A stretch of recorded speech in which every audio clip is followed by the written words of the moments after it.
Welcome to Spam Filter for Your Brain, bite-sized ponderings on how our thoughts influence our behaviour and our lives, and because we're all connected, how our thoughts impact the world.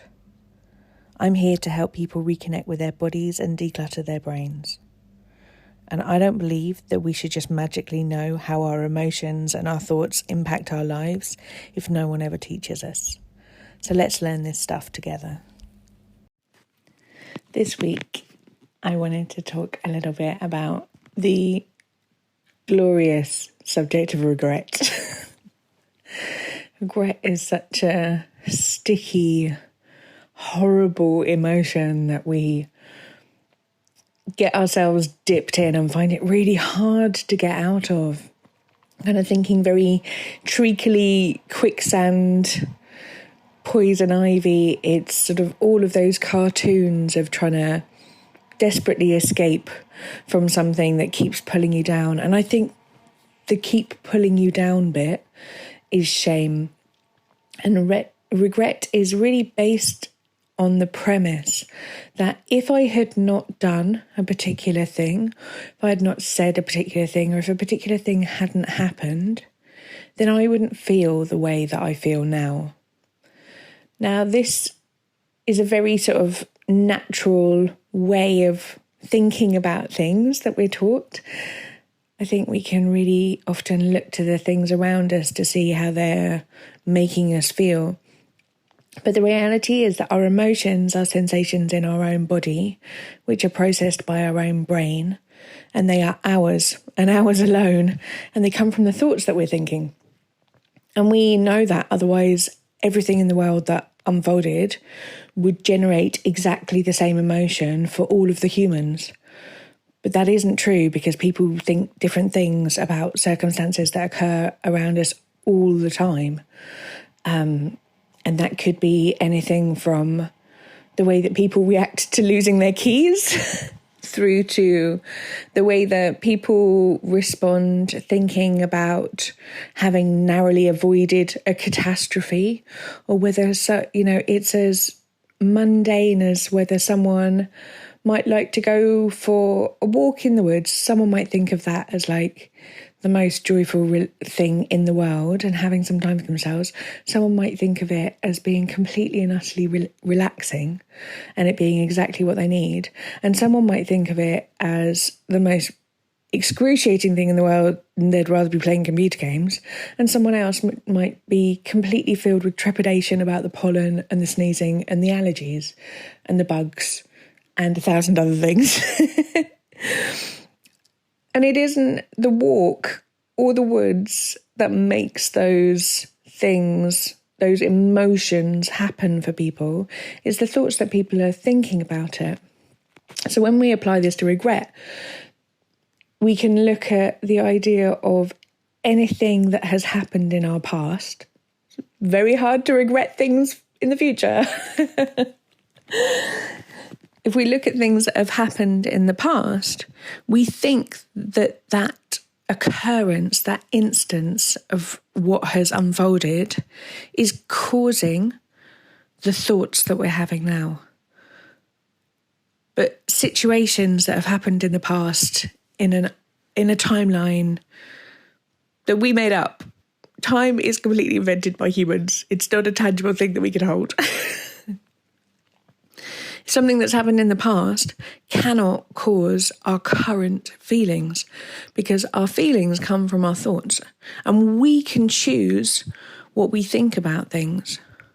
So if, for example, I regret that I didn't go to university, I don't, but it's very possible that I could look to that to be a circumstance that would give me a different outcome now. So I could regret that I didn't go to university. And I could think, oh, that's causing me to feel like I'm not financially solvent right now. Things are really tough. I'm having a really hard time of it. And general day-to-day paying the bills is quite scary because I didn't make the right choice in the past. And it is the thought of I didn't make the right choice that is causing that feeling of regret. Or we could have exactly the same circumstances, which is actually the truth for me, which is that I didn't go to university. And what I think about it is saying, fuck, I'm not in that much debt. Would I still be paying off student loans? Probably. Would it have meant that it absolutely meant I wouldn't have been able to start my business when I was 18. I would have probably made a whole load new friends and had a very different additional social short circle to the one that I have now. But as I don't drink, I think it also might have been quite a weird sort of struggle of how to socialise in that kind of context. And I wouldn't have made some of the incredible friends that I have within the circus industry that I still hold on to from my very young working life. So my thought about the fact that I didn't go to university, interestingly, still relates to money. And I think like, oh my gosh, I don't have that debt hanging over me. And it's relief, actually, that I didn't go to university. And the circumstances haven't changed there. It's just my feelings are different because I have a different thought. And this can be applied right the way across the board. And you can probably think, well, that's nice for sort of some instances in life, but some things are really big. And the thing that comes to mind, I think sometimes it's better to talk about like specific examples rather than these theoretical concepts. Another example that I can think of was I was due to go on a date with somebody that I really shouldn't have been going on a date with. Not that there was anything particularly wrong. I just knew in my heart of hearts that this guy was not going to be good for me, probably not for me. And he was leaving the country really soon. It just was not, there was a whole load of things set up where I shouldn't have been going on a date with this guy, but I thought he was really cute. So I was ignoring all of my instincts on that. And on the way that morning, not actually on the way to the date, on that morning, I came off my bike and I smashed up my face and I broke my arm and I ended up with a black eye. And I didn't end up going on the date, incidentally, not because I was mashed up, but because he stood me up, even though I had a black eye and had just come out of A&E. I mean, fair, kind of that shows my point that I really shouldn't be going on a date with him. But I could look at, if you were to look from the outside, you could go like, how could you not feel regret about having a road accident? Well, there's an example. I absolutely, luckily avoided with fella. Who knows what could have happened? And, maybe it's a lesson for me in listening to my body a little bit more before the universe slams me sideways and says, can you pay attention to what we're trying to tell you, please? I don't think it's always that basic, but sometimes there are some big lessons. And it's many tales of my personal life involved in this episode. But I really want to illustrate the idea that there is nothing in your past that has a scientifically correct response that you should be thinking about it, and that equals regret because it was the bad and the wrong thing, and everybody knows that to be true. And you probably have some things in your past where you're just like, well, anybody would know that that is a bad thing and we should have made a different choice. I should have responded differently. And actually there is no empirical measure to it, because you can change how you feel about anything in the moment by looking at how you want to treat yourself with more compassion and more kindness about the situation that you are in right now. So rather than looking to the past for things to try and change things which have already happened, it's completely impossible to change the past. It's the phrase, it's like, it's as gone as Rome or something. I have no, someone message me and tell me what the actual phrase is.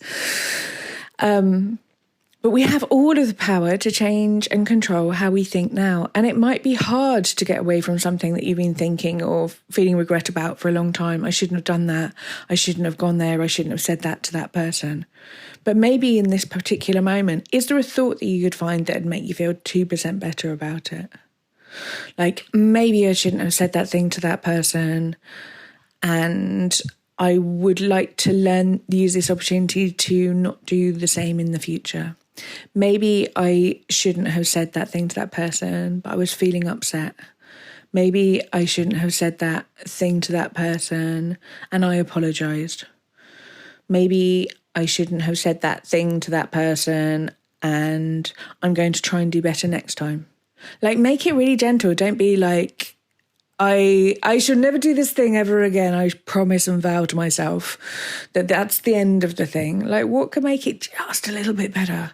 And see if that shifts you from inconsolable regret and chastising all the things that you've ever done and stacking up all the reasons that you're a terrible person to, oh, yeah, that was a human reaction. Or even better, of a thought that you can pull out on random occasions. I'm allowed to make mistakes. Because that's what it comes down to, isn't it? Most of us just don't believe that we're allowed to make mistakes. We think we've got to get it right all the time. And that is quite a painful metric to set up for both yourself and those around you. So maybe the lesson from this week is to try and find little ways to cut yourself a bit more slack and try and generate a micromillimetre of more compassion for yourself. And just see if it eases up some of the thoughts that feel like they weigh you down. I hope that's been useful, and I'll speak to you next week. If you'd like tips, tricks, courses and resources to help you navigate a world which tries to convince you that you're not good enough, pop over to my mailing list. There should be a link in the show notes, or if you head to HeardinLondon.com, you can sign up for a free body image workbook that will take you straight there. I hope it's useful. If you're enjoying what you're hearing on the podcast here, I would love to invite you to Self-Care School. Self-Care School is a membership site where we have group coaching calls every week. We have a whole load of courses that you can dip into for whatever suits your needs. We have courses on confidence, body image, timekeeping, how to manage big emotions, overwhelm, loads and loads of stuff in there. You can kind of pick out whatever you want to work on. There is a big library of workbooks, which includes journal prompts and questions for you to be able to apply this work to your own life. And we have the most amazing community where people support each other. We learn from each other, and you get to work alongside people with quite often very different life situations to your own, and we learn so much together in community. If you would like some more of this, please do hop over to selfcareschool.co.uk.